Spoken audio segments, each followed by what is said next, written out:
Libro de Sofonías es uno de los libros más cortos también en el Antiguo Testamento de los profetas menores. Y recordemos algún contexto histórico donde estamos acá. Algunos detalles del libro de Sofonías. Vemos en el versículo 1 que dice: palabra de Jehová, que vino a Sofonías, hijo de Cusi, hijo de Gedalías, hijo de Amarías, hijo de Ezequías, en días de Josías, hijo de Amón, rey de Judá. Sofonías, hermano, entonces tiene su ministerio, como él lo acaba de decir, en los tiempos del rey Josías. Ustedes recordarán que el rey Josías es hijo de Amón, uno de los reyes más perversos que tenía Judá para ese momento, y Amón tenía como padre también a Manasés. Estos dos últimos reyes que habían estado gobernando en Judá eran terriblemente perversos y habían llevado a la nación de Judá a ir muy en contra de Dios, de la ley de Dios. Dios había entonces, a través de sus profetas, mandado a que Judá se arrepintiera de su pecado y retornara a la obediencia de la ley de Dios. Para este momento ya había surgido la invasión de Asiria al reino del norte, Israel. Ya inmediatamente, ya para este tiempo, al norte había sido invadido y destruido, parte del juicio que Dios había dicho que vendría también sobre la nación del norte. Y según la Biblia, dice que ese juicio hacia el norte esperaba que fuera un escarmiento para el reino del sur, para Judá, de manera que ellos lo vieran y entonces rectificaran su paso diciendo: Dios es justo y hace su juicio cuando las personas no le siguen correctamente. Sin embargo, la Biblia dice que Judá, en vez de tomar la reprensión, fue de mal en peor. Entonces, el versículo clave para la profecía, o la porción clave para la profecía de Sofonías, se encuentra en el capítulo 3, versículos 1 al 11. Esto es lo que le dice Sofonías: ay de la ciudad rebelde y contaminada y opresora. No escuchó la voz ni recibió la corrección. No confió en Jehová. No se acercó a su Dios. Sus príncipes en medio de ella son leones rugientes. Sus jueces lobos nocturnos que no dejan hueso para la mañana. Estas figuras que se utilizan describiendo cuál es la condición moral de sus autoridades civiles. Jueces y reyes, los príncipes eran lobos nocturnos que no dejan hueso para la mañana. O sea, la rapiña en que se había convertido esta situación de las autoridades civiles en Judá era algo que Dios estaba juzgando o que estaba advirtiendo, porque le dice: ay de la ciudad rebelde, versículo 4. El problema no era todavía con las autoridades civiles, sino quienes en sus vidas espirituales estaban peor. Versículo 4. Sus profetas son livianos, hombres prevaricadores, sus sacerdotes contaminaron el santuario, falsearon la ley. Jehová en medio de ella es justo, no hará iniquidad, de mañana sacará a luz su juicio, nunca faltará, pero el perverso no conoce la vergüenza.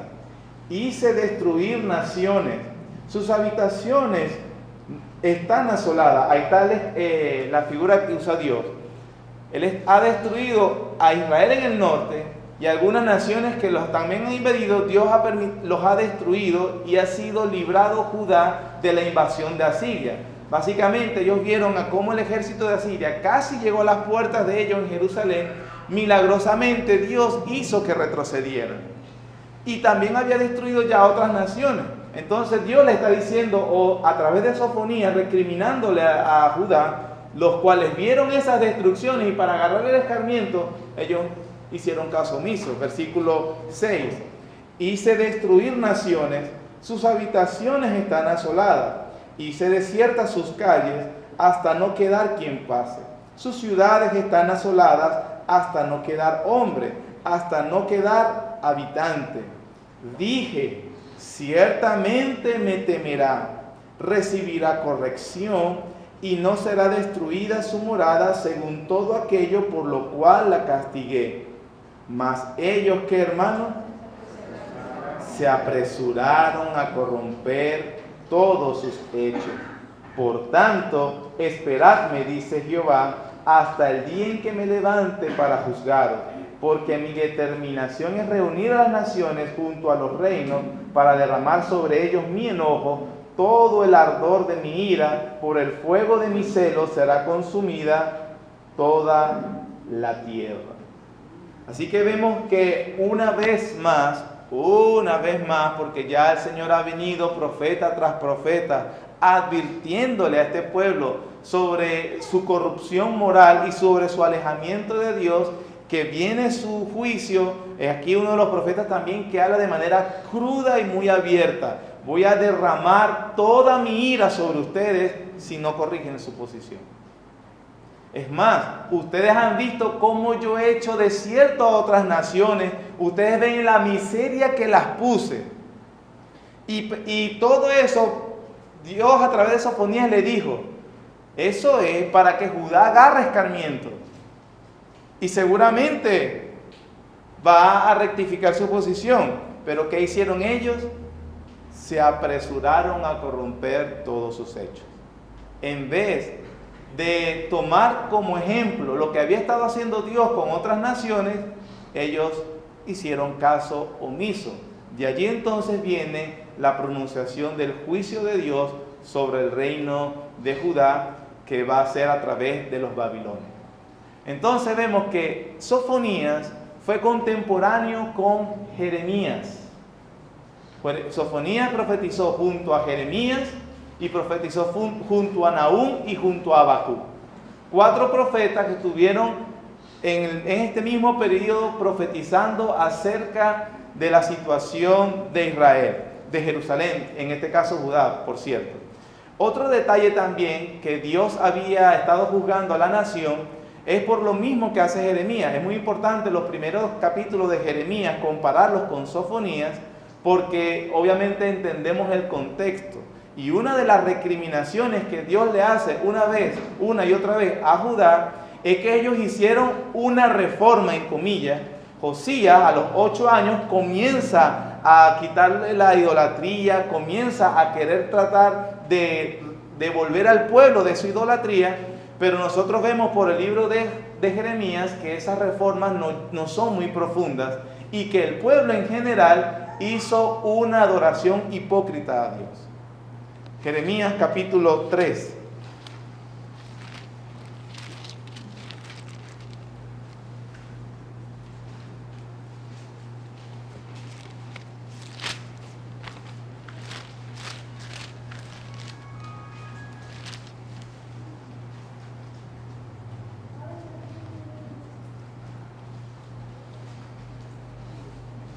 Jeremías capítulo 3, desde el versículo 6. Este es a Jeremías en tiempos de Josías, y Sofonías también está ministrando o profetizando a través en este tiempo también. Versículo 6. Me dijo Jehová en días del rey Josías: ¿has visto lo que ha hecho la rebelde Israel? Ella se va sobre todo monte alto y debajo de todo árbol frondoso, allí fornica. Y dije: después de hacer todo esto, se volverá a mí. Pero no se volvió. Y lo vio su hermana, la rebelde Judá. La profecía es contra Judá. Ella vio que por haber fornicado la rebelde Israel, yo la había despedido y dado carta de repudio. Pero no tuvo temor la rebelde Judá, su hermana, sino que también fue ella y fornicó. Y sucedió que por juzgar ella cosa liviana su fornicación, la tierra fue contaminada y adulteró con la piedra y con el leño. Con todo esto, su hermana, la rebelde Judá, no se volvió a mí, ¿qué, hermanos? Y sino fingidamente, dice Jehová. Versículo 11. Y me dijo Jehová: ¿ha resultado justa la rebelde Israel en comparación con la desleal Judá? Ahora, no es que Dios está aquí justificando el pecado de Israel, que ya, porque por cierto, para el tiempo de Sofonías ya ha sido invadida y juzgado, sino que hace una comparación de qué es más abominable. Para Dios era entonces es abominable alguien que abandona su ley abiertamente y de manera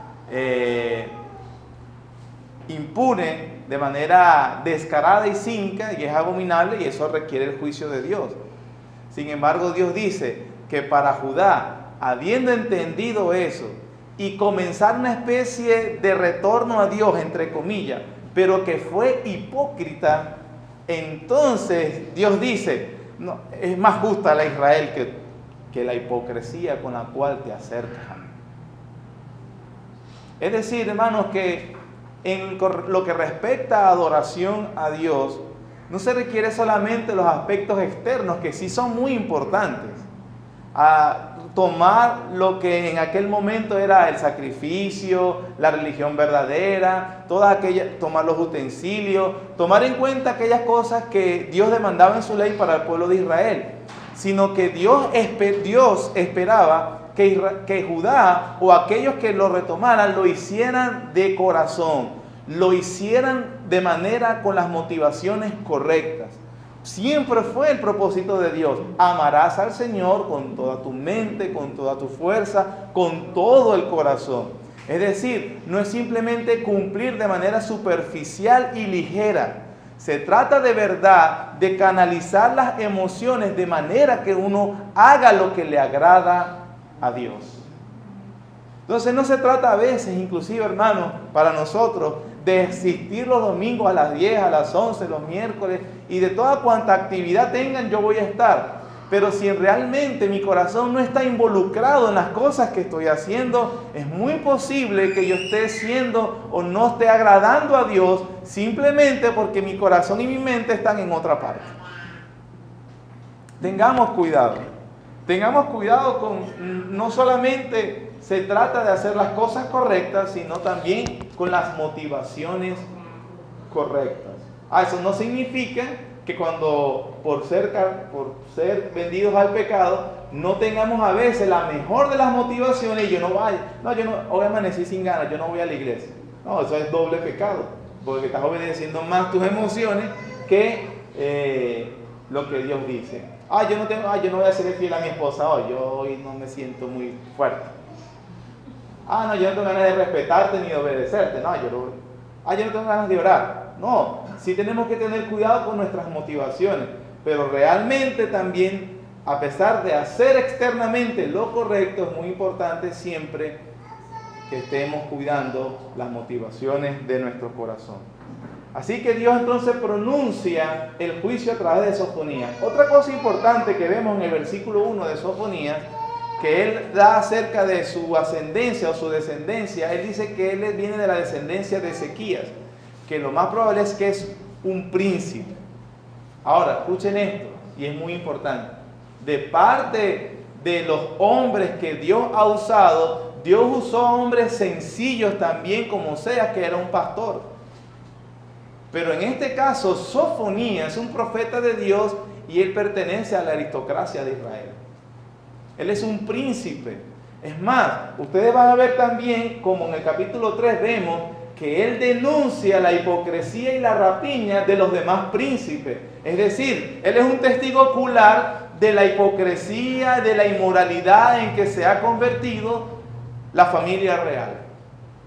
Y que por ser un testigo ocular, nota importante, y por haber tenido un bisabuelo perverso, un abuelo perverso, y tener toda esa descendencia y toda esa circunstancia y ese ambiente que lo llevaba al mal, él no lo fue. Él fue llamado por Dios y él obedecía a Dios. Entonces eso es un detalle importante sobre la condición social de un profeta de Dios también. Y Dios puede usar a hombres sencillos, es decir, hombres que quizás no son de sangre noble, no tienen riqueza, no tienen mucha influencia, pero Dios también en su misericordia usa a estos hombres que también por designio de Dios viven con algunos privilegios que no se les ha dado a todos. Amén. Tengan cuidado entonces del prejuicio, porque a veces uno tiene prejuicio sobre la persona, ya sea que sea de condición humilde o que ya sea de una condición no tan humilde, y uno ya empieza a etiquetar, a descalificar Pero eso no es así para con Dios. Dios dice, no mires lo externo, porque Jehová mira el corazón. Y para él, Sofonías, siendo un príncipe y siendo alguien de la familia real, era un hombre de Dios. Amén. Entonces le dice de la siguiente manera, hay dos figuras como se pronuncia el juicio. Versículo 4. Extenderé mi mano sobre Judá y sobre todos los habitantes de Jerusalén, y exterminaré de este lugar los restos de Baal y el nombre de los ministros idólatras con sus sacerdotes, y a los que sobre los terrados se postran al ejército del cielo, y a los que se postran jurando por Jehová y jurando por Milcom. Milcom es una palabra también para hablar de Moloch. A este dios, a esta divinidad moabita se le adoraba sacrificando hijos. Y era tan perverso la situación de Jerusalén, hermano, de Judá, que ellos se postran, juran por Jehová y juran por Milcom.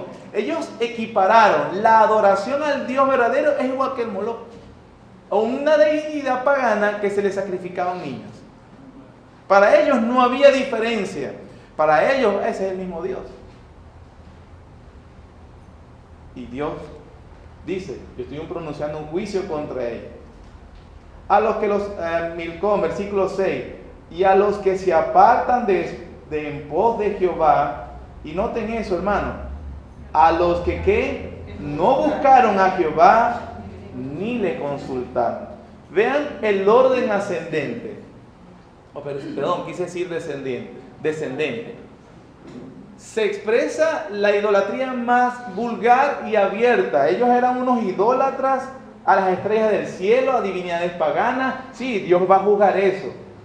Pero también va a juzgar a aquellos que no buscaron a Dios. Y los equipara. Es lo mismo, dice. Es lo mismo.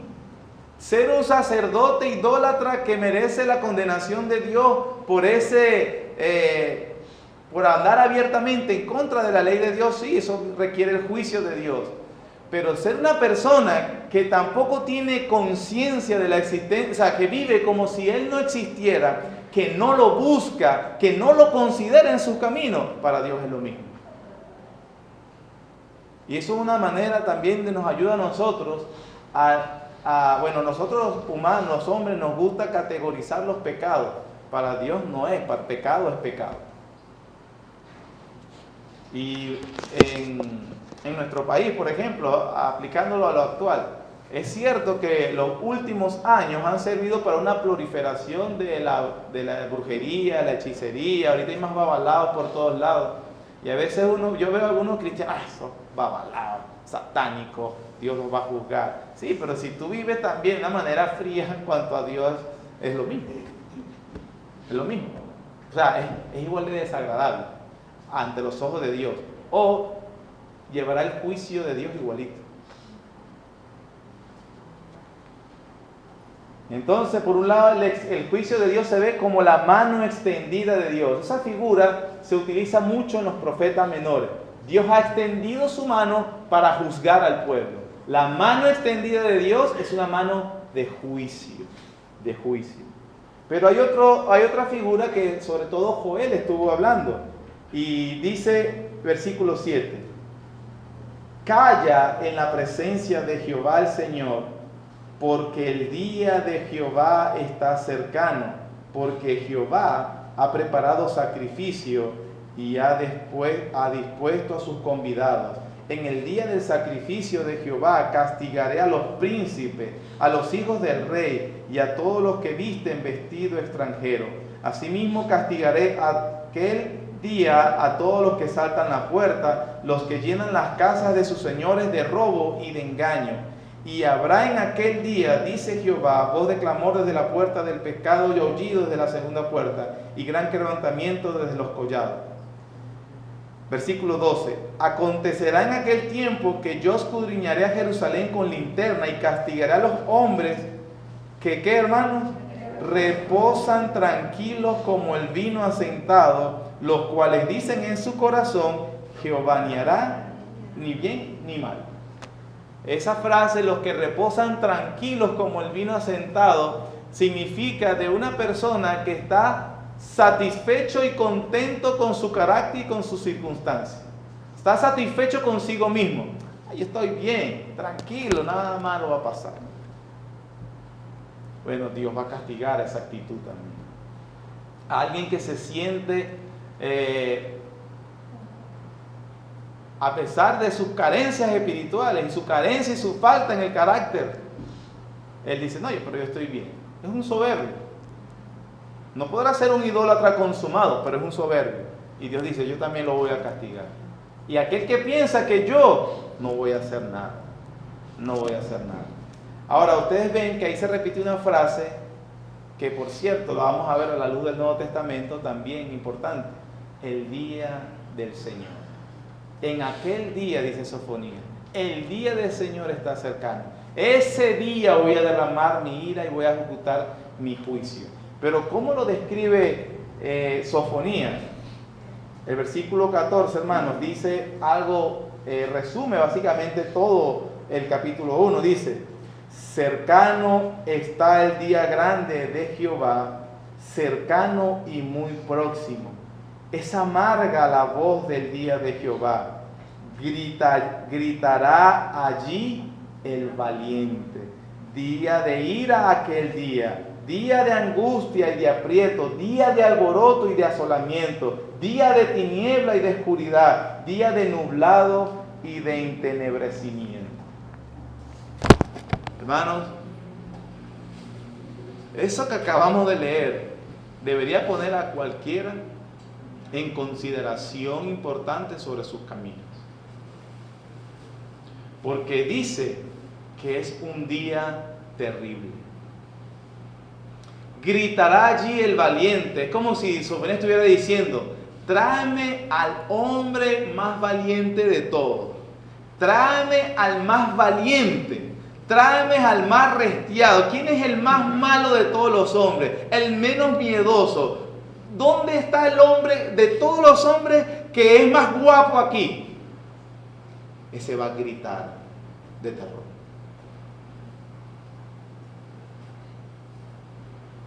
Día de ira. Esta figura, nosotros vimos que ese día de Jehová, que se tuvo un cumplimiento histórico en Judá, cuando Babilonia los invadió. Si usted lee las lamentaciones de Jeremías, dice que él lloraba y lloraba, que sus ojos se convirtieron en fuentes de agua, hablando de tanto del sufrimiento que vio, porque él vio cómo traspasaban inclusive a bebés con las espadas y con las lanzas, y cómo los estrellaban contra las rocas para matar, y cómo las caballerizas pisaban a hombres y a mujeres y los mataban en tumultos. Ese acontecimiento tan desgarrador y horrible es solamente una figura que la Biblia sigue tomando como el día en que Dios juzgará a los hombres en el día final. Y en el Nuevo Testamento todos los escritores tomaron estas advertencias como el día cercano de Dios, el día de la ira de Jehová, para avisarle a la iglesia y a los hombres en general que se arrepientan de su pecado. Romanos capítulo 2.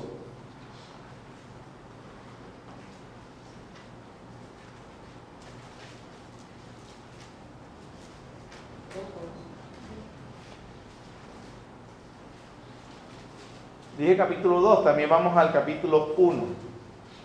Romanos capítulo 1, versículo 18.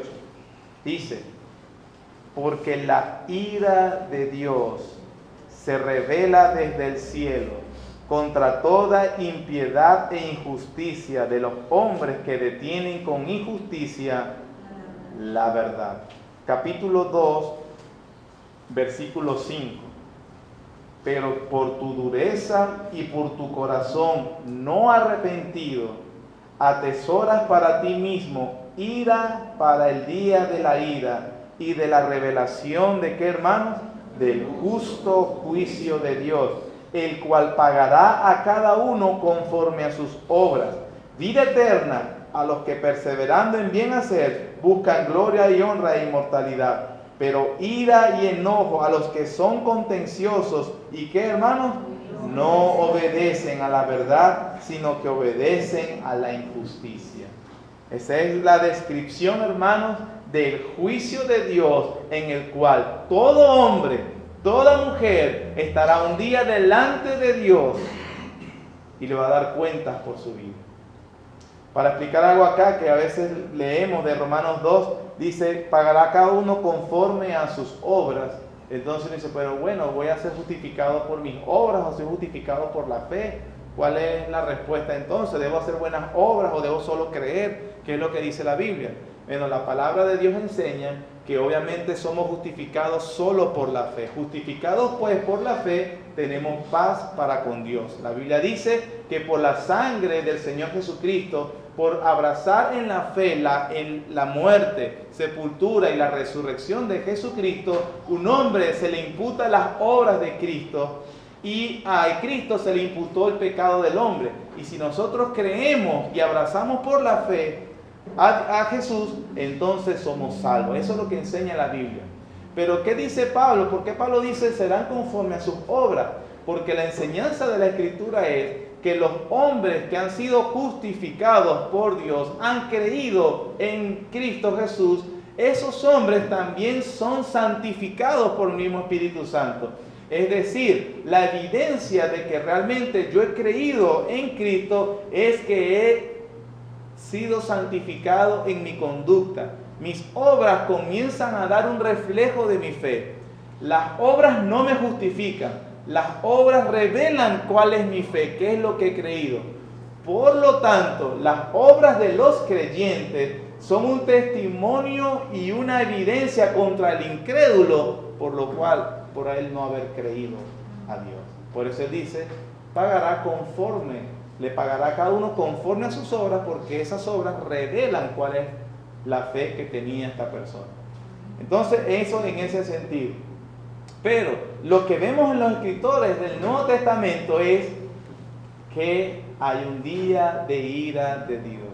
Y que como Sofonías, que es el libro que estamos estudiando, lo describe, es un día terrible. Apocalipsis.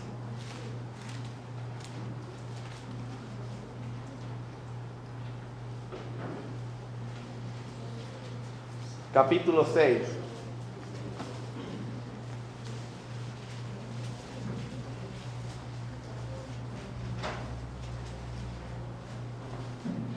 Apocalipsis capítulo 6, versículo 15. Y los reyes de la tierra, y los grandes, los ricos, los capitanes, los poderosos, y todo siervo y todo libre, se escondieron en las cuevas y entre las peñas de los montes. Y decían a los montes y a las peñas, caed sobre nosotros, y escondednos del rostro de aquel que está sentado sobre el trono. ¿Y de qué, hermano? La ira del Cordero. Porque el gran día de su ira ha llegado, ¿y quién podrá sostenerse en pie? Es interesante que la figura que se usa en el Nuevo Testamento de Apocalipsis, hablando de Cristo, es del Cordero de Dios. Y uno ve que un cordero es un animal manso. Y él vino manso. Lo crucificaron. Nadie me quita la vida, dijo el Señor Jesús, yo de mí mismo la pongo. Tengo poder para ponerla y tengo el poder para volverla a quitar. Pero ese cordero que una vez vino manso y como Salvador, volverá a venir, dice la Biblia, y esta vez como juez. ¿Cuál es tu condición con él? El gran día de la ira de Dios se acerca. Y nosotros tenemos que tener claro ese día, ¿no? Es más, es una gran ayuda para los cristianos, para la santificación, sabiendo que ellos tienen cuidado de su comportamiento, porque un día le van a dar cuenta a Dios de eso, por todo lo que hacen, por todo lo que hacen. Primera carta a los Tesalonicenses.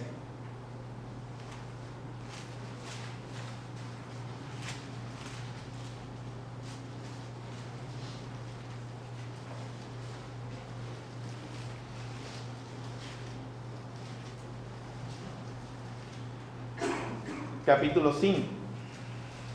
Pero acerca de los tiempos y de las ocasiones no tenéis necesidad, hermanos, que yo os escriba, porque vosotros sabéis perfectamente que el día del Señor, del día de la ira, vendrá así como ladrón en la noche, que cuando digan paz y seguridad, entonces vendrá sobre ellos destrucción repentina, y como los dolores a la mujer encinta, y no escaparán. Mas nosotros, hermanos, no estáis en tinieblas para que aquel día os sorprenda como ladrón.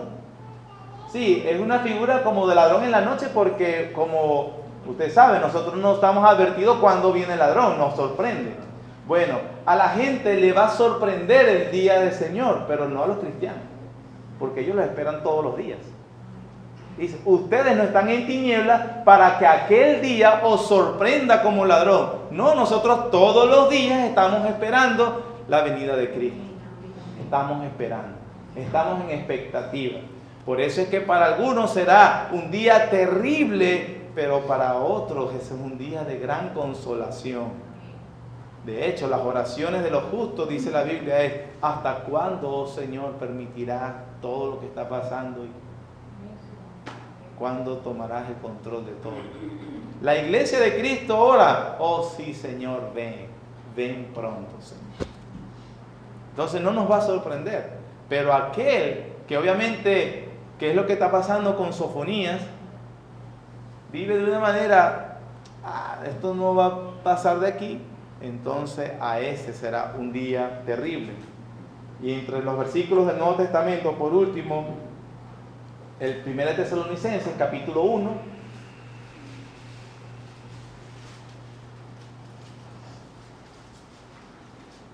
versículo 10. Y esperar de los cielos a su Hijo, al cual resucitó de los muertos, a Jesús, quien nos libra de la ira venidera. Entonces, definitivamente, a pesar de que es un mensaje para producir temor, para producir el arrepentimiento, el cristiano entonces no teme ese día de cuando el Señor, como dice, como dijo Apocalipsis, escondernos del que está sentado en el trono. ¿Por qué? Porque aquellos que han venido a Cristo saben que serán guardados por Él en el día de la ira. Eso es lo que promete el 1 Tesalonicenses capítulo 1:10. Si tú has creído en Cristo Jesús, entonces Él nos guarda. ¿De qué? Él es nuestro Salvador. Como dijo alguien, si Cristo es la respuesta, ¿cuál es la pregunta? Si Cristo es la respuesta, como mucha gente dice, Jesús es la respuesta, búscala. Ajá, ¿cuál es la pregunta? Jesús es un Salvador. ¿Salvador de qué? De los pecados, sí, pero se entiende mejor de la ira de Dios. Él es mi Salvador porque Él me guarda de la ira de Dios. El que cree en el Hijo tiene la vida, pero el que se rehúsa a creer en el Hijo de Dios no verá la vida, sino que la ira de Dios está sobre él. Ese es el mensaje del Evangelio, hermano. Ese es el mensaje del Evangelio. Entonces ese día terrible que Dios anuncia como ese día de la ira, como Sofonías, estamos estudiando Sofonías, entonces vemos que hay un juicio nuevamente para llamar al arrepentimiento, para advirtiéndole sobre lo que va a suceder en la misericordia de Dios y en la clemencia de Dios. No hay un pronunciamiento de un juicio terrible sin ofrecerles, hermano, una salida. Capítulo 2 de Sofonías. Capítulo 2, versículo 1 al 3. Congregaos y meditad, oh nación sin pudor, es decir, sin vergüenza, antes que tenga efecto el decreto y el día se pase como el tamo, antes que venga sobre vosotros el furor de la ira de Jehová, antes que el día de la ira de Jehová venga sobre vosotros. Buscad a Jehová todos los humildes de la tierra, los que pusisteis por obra su juicio. Buscad justicia, buscad mansedumbre, quizás seréis guardados en el día del enojo de Jehová. Note también, buscar a Jehová los humildes de la tierra. Nosotros tenemos una referencia, los humildes esos son los pobres. No, los humildes en el Antiguo Testamento son aquellos que reconocen su incapacidad para acercarse a Dios y le piden el favor y la ayuda. Son aquellos que ponen por obra su juicio. Eso es un humilde. Bienaventurados los humildes, porque de ellos es el reino de los cielos. Bienaventurados los pobres en espíritu. Cambié la palabra, pero pobres en espíritu. Una persona que reconoce su bancarrota y que pide a Dios su ayuda, pero no se queda en una confesión, sino que ponen en práctica ahora lo que Dios dice. Yo vivía totalmente a espaldas de lo que tú dices, pero ahora en adelante voy a vivir en consideración de lo que tú dices ahora. Eso es un humilde en la tierra. Y Dios le ofrece el perdón. Y para terminar, por último, obviamente de haber anunciado el juicio de Dios, la condición moral depravada de la nación, pero a la vez también ofrecerle, llamarlo al arrepentimiento y ofrecerle misericordia si lo buscan, entonces Dios promete a ese remanente que se arrepiente que Él los guardará. Y esa es la nota con que termina la profecía de Sofonía, capítulo 3,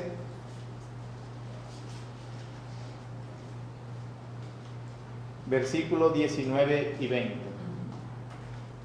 He aquí, en aquel tiempo yo apremiaré a todos tus opresores, y salvaré a la que cojea, y recogeré a la descarriada, y os pondré por alabanza y por renombre en toda la tierra. En aquel tiempo yo os traeré, en aquel tiempo os reuniré yo, pues os pondré para renombre y para alabanza entre todos los pueblos de la tierra, cuando levante vuestro cautiverio delante de vuestros ojos, dice Jehová. Y esto que le promete Sofonías a aquellos que se arrepienten no es más que el cumplimiento de Dios de la promesa del pacto. Y esto a la luz de estas promesas, hermanos, de la relación de los hombres con Dios a través del pacto, simplemente significa que Dios es fiel. Dios es fiel. Y Él está simplemente recordando la promesa que se hace a través de Jeremías capítulo 31. Vamos a buscarlo, por favor.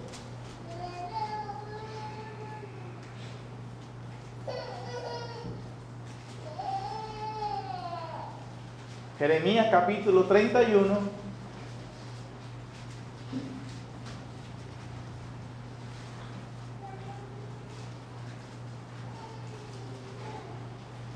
Versículo 31. He aquí que vienen días, dice Jehová, en los cuales haré un nuevo pacto con la casa de Israel y la casa de Judá. Hermanos, ese nuevo pacto, ten en cuenta que es lo que dice Cristo allá en su última cena con los discípulos. Este es mi sangre del nuevo pacto. ¿Cómo en qué consiste? Versículo 32. No como el pacto que hice con sus padres el día que tomé su mano para sacarlos de la tierra de Egipto, porque ellos invalidaron mi pacto, aunque yo fui un marido para ellos, dice Jehová. Pero este es el pacto que haré con las casas de Israel después de aquellos días, dice Jehová. Daré mi ley en su mente y la escribiré en su corazón, y yo seré a ellos por Dios, y ellos me serán por pueblo. Y no enseñará más ninguno a su prójimo, ni ninguno a su hermano, diciendo, conoce a Jehová, porque todos me conocerán, desde el más pequeño de ellos hasta el más grande, dice Jehová. Porque perdonaré la maldad de ellos y no me acordaré más de su pecado. Y ese entonces es el cumplimiento de Dios al pacto que ofrece a los hombres para que vengan a Él y entonces no reciban su ira, sino que reciban su misericordia. Pero ese perdón y ese limpiar sus pecados solamente, como dice 1 Tesalonicenses 1:10, a aquellos que han abrazado a su Hijo como único Salvador y Señor. No hay misericordia para otros. Quien rechace al Hijo y quien no viva de acuerdo, como dice la Biblia, trayendo a Jesús como su Rey, alguien que manda en su vida, su profeta, alguien que le revela quién es verdaderamente Dios, y como su sacerdote, su suficiente intercesor entre él y Dios, entonces para esa persona lo que queda es ¿qué? La ira de Dios. La ira de Dios. Entonces, el mensaje de Sofonías, en sus 3 capítulos, sus 3 cortos capítulos, podemos decir que es entonces ¿qué es? El Evangelio. El Evangelio. Oremos y preparémonos para la predicación, el culto general. Señor, gracias, Padre, porque podemos ver tu palabra y podemos ser advertidos, Señor, sobre nuestra condición. Gracias, Señor, porque nos permites ver esto, Dios. Nos permites escuchar, Señor, tus advertencias solemnes. Considerar, Señor, nuestras vidas que han estado alejadas de ti. Venir en arrepentimiento y fe. Y, Señor, y tener la confianza que tu ira no será derramada sobre nosotros, porque has puesto a Cristo como el sustituto para propiciación de tu ira. Gracias, Señor, por tu Hijo Jesucristo, porque Él nos salva, Él nos guarda. ¿Nos guarda de qué? De ese gran día que tu palabra promete que se dará. Señor, ayúdanos a tenerlo en mente. No con el temor de que recibiremos tu ira, porque si estamos en Cristo ya no la recibiremos. Pero para entonces vivir vidas adecuadas en temor de tu ley. Gracias, Señor, por tu misericordia a nosotros. Ayúdanos, Padre, en el nombre de Jesús, tu Hijo amado. Amén. Amén.